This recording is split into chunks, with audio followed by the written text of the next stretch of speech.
देवेंद्र फडणवीस जी जो भूतपूर्व मुख्यमंत्री अब के उप मुख्यमंत्री है, नांदेड़ में पहली बार जब मैं आया था तो उन्होंने कहा था केसीआर जी आपका यहाँ क्या काम है, आपका तो काम तेलंगाना में है। मैंने कहा भैया मैं भारत के नागरिक हूँ, कहीं भी जाके काम कर सकता हूँ, मैं यहाँ किसान के उद्धार के लिए आया हूँ।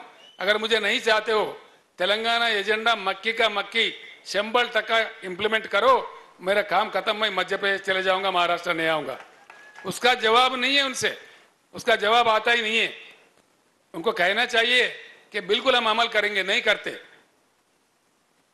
केंद्र सरकार एक 6,000 रुपए देते हैं, वो भी कम लोगों को, कम किसानों को। हमारे पास कोई ऐसा अभेद नहीं है। पूरे किसान जितने भी है 70 लाख किसानों को हम रईतु बंधु जो स्कीम है 10,000 देने वाला, छोटा बड़ा सब किसानों में देते हैं, कोई भेदभाव नहीं है उसमें। इसी प्रकार का यहाँ भी आना चाहिए।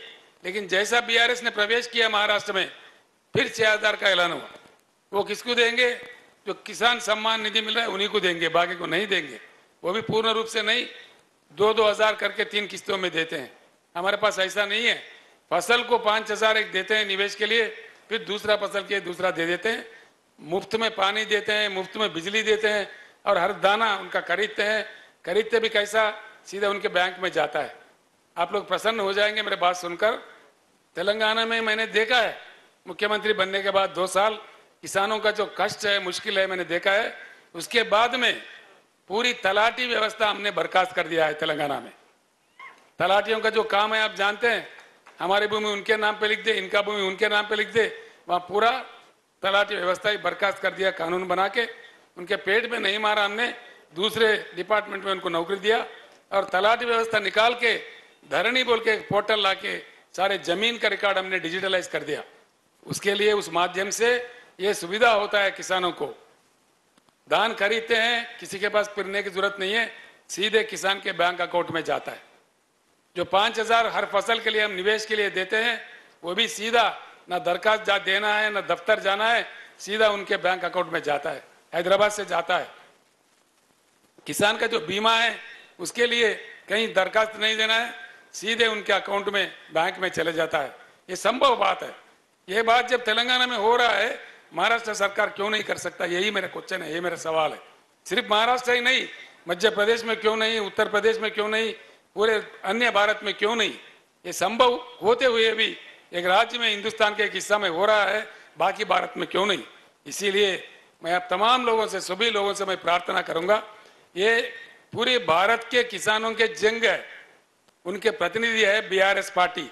सिर्फ महाराष्ट्र या तेलंगाना किसी एक राज्य का नहीं है। और आखिरी में मैं एक बात आपको जरूर बताऊंगा।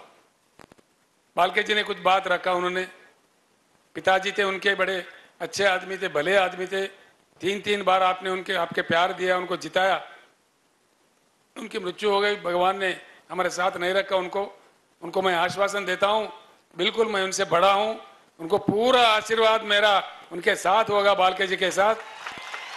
आज हम पूरे तेलंगाना राज्य को लाके यहाँ विठोबा जी के दर्शन करवाए, घर बुलाए, और खाना भी खाएंगे हम लोग जाके, आप लोग भी खाएंगे, हम लोग भी खाएंगे। इतना हमारे साथ जो खड़े हैं, पश्चिम महाराष्ट्र के जो दरवाजा खोले हैं बालके दादा, उनके पूरा हमारे साथ होगा, हमारे आशीर्वाद उन पे होगा, हम पूर्ण तरीके से उनके साथ होंगे। आप सभी लोग भी साथ दीजिए। एक युवा नौजवान, क्या चाहिए, नौजवान लीडर है, नौजवान नेता है, उनका काफी भविष्य है। ये एमएलए चुने जाते हैं तो एमएलए नहीं रहेंगे, मैं आश्वासन देता हूं, इनको मंत्री पद भी मिल सकता है, काफी ऊंचा भी जा सकते हैं।